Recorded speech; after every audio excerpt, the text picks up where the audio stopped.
নমস্কার বন্ধুরা, welcome to cricket Bangla. তো বন্ধুরা, কলকাতা নাইট রাইডার্সের জন্য সুখবর। কলকাতা নাইট রাইডার্সের বাতিল হওয়া প্লেয়ার মুস্তাফিজুর রহমানকে ফিরিয়ে আনার আবেদন করছে বিসিসিআই। সেক্ষেত্রে বিসিবি বোর্ডের কাছে বিসিসিআই আবেদন করেছে মুস্তাফিজুর রহমানকে আবারও ফিরিয়ে আনার জন্য। আইপিএল 2026-এ কলকাতা নাইট রাইডার্স দলে ফিরিয়ে আনার আবেদন করছে কলকাতা ম্যানেজমেন্ট। তো ঘটনাটা কি হয়েছে আমি একটু বিস্তারিত আলোচনা করব, তাই ভিডিওটা খুবই গুরুত্বপূর্ণ হতে চলেছে তোমাদের জন্য।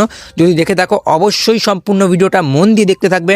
আর আমাদের চ্যানেলে যদি নতুন হয়ে থাকো অবশ্যই চ্যানেলটিকে সাবস্ক্রাইব করে তার পাশের বেল আইকনটিকে অন করে দেবে। আর ফেসবুক থেকে দেখে থাকলে অবশ্যই ফেসবুক পেজটাকে ফলো করে দেবে। চলো ভিডিওটা শুরু করব। মুস্তাফিজুর রহমান আইপিএল 2026-এ কলকাতা নাইট রাইডার্স থেকে বাতিল হওয়ার পর আবারও কলকাতা নাইট রাইডার্স দলে আসতে পারে। কলকাতা নাইট রাইডার্সের ম্যানেজমেন্ট বিসিসিআই বিসিবির কাছে আবেদন করেছে মুস্তাফিজুর রহমানকে 9 কোটি 20 লাখ দিয়ে আবারও কলকাতা নাইট রাইডার্স দলে ফিরিয়ে আনা হোক। এই আবেদনটা করছে কলকাতা নাইট রাইডার্স সহ বিসিসিআই বিসিবির কাছে। তো এই যে ঘটনাটা হয়েছে এটা পুরোপুরি ছড়াচ্ছে বাংলাদেশের ফ্যান্স, বাংলাদেশ মিডিয়া এটা ছড়াচ্ছে। মুস্তাফিজুর রহমান আবারও আইপিএলে দেখা যেতে পারে তাকে 2026-এ কলকাতা নাইট রাইডার্সের জার্সিতে আবারও মুস্তাফিজুর রহমানকে দেখতে পারবো আমরা। এটা পুরোপুরি fake news. Kolkata Knight Riders তাকে বাতিল করে দেওয়ার পর, বিসিসিআই তাকে বাতিল করে দেওয়ার পর সে কিন্তু আর কোনোভাবেই আইপিএল খেলতে পারবে না। তাহলে প্রশ্ন কি? এই ভিডিওতে আমার একটা প্রশ্ন রয়েছে। বাংলাদেশ ক্রিকেট বোর্ড আইসিসির কাছে আবেদন করে যে আমরা এবারে ওয়ার্ল্ড কাপ ভারতে খেলতে যাব না।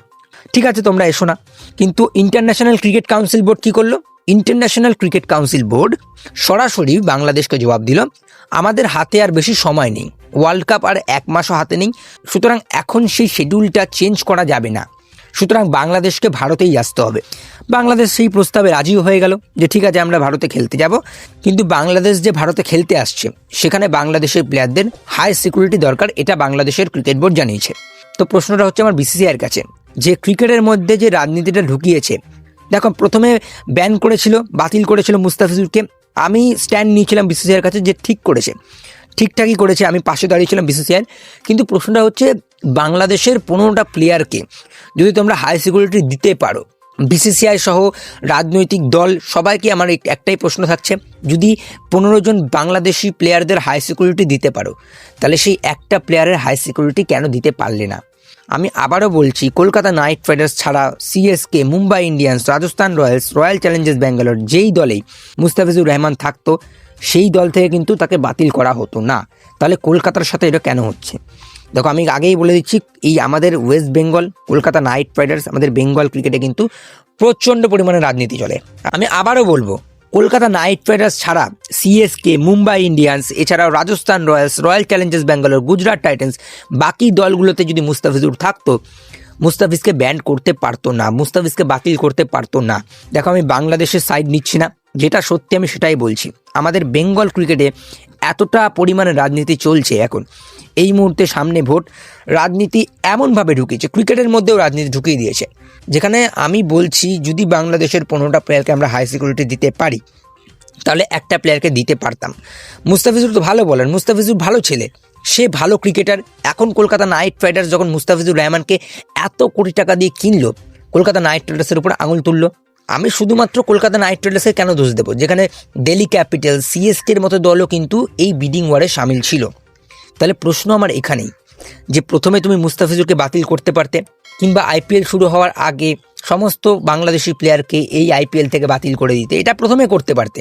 সেক্ষেত্রে এখন কলকাতা নাইট রাইডার্স মুস্তাফিজুর রহমানের লাইক ফর লাইক চয়েস পাচ্ছে না। মুস্তাফিজুর রহমান কিন্তু টি20-তে বেশ ভালো বল করছে, ভালো ফর্মে রয়েছে। সেক্ষেত্রে কলকাতা ম্যানেজমেন্ট এই মুহূর্তে একটু চাপের মুখে রয়েছে। মুস্তাফিজুর রহমানের জায়গায় লাইক ফর লাইক চয়েস কে হতে পারে? দেখো এখন ওয়ার্ল্ড কাপ রয়েছে, ওয়ার্ল্ড কাপে যেই বলার, যেই ব্যাটসম্যান ভালো করবে তাকে তুমি নিয়ে আসতে পারো। দেখো কলকাতা নাইট রাইডার্সে তুমি এখন বর্তমান যে টিমটা রয়েছে সেখানে কিন্তু ফিনিশারের দিকে আমার একটু দুর্বলতা লাগছে রাসেল চলে যাওয়ার পর থেকে। সেখানে স্পিন বলার কলকাতা নাইট রাইডার্সের ভালো, ফাস্ট বোলিংটাও মোটামুটি ভালো লাগছে, কিন্তু মাথিসা পাথিরানাকে নিয়ে কোয়েশ্চেন মার্ক রয়েছে। মাথিসা পাথিরানা যদি ডেলিভার করতে পারে আইপিএল 2026-এ তাহলে কলকাতা নাইট রাইডার্স ভালো করবে। আদারওয়াইজ যদি মাথিসা পাথিরানা ফ্লপ যায় কিংবা ভালো পারফরমেন্স করতে না পারে সেক্ষেত্রে কলকাতা নাইট রাইডার্সের জন্য একটু চাপ হতে পারে। তার কারণ আলাদা করে দেতোয়ার বলার মাথিসা পাথিরানার জায়গায় কাউকে নেওয়া হয়নি, মুস্তাফিজুর রহমানকে নেওয়া হয়েছিল।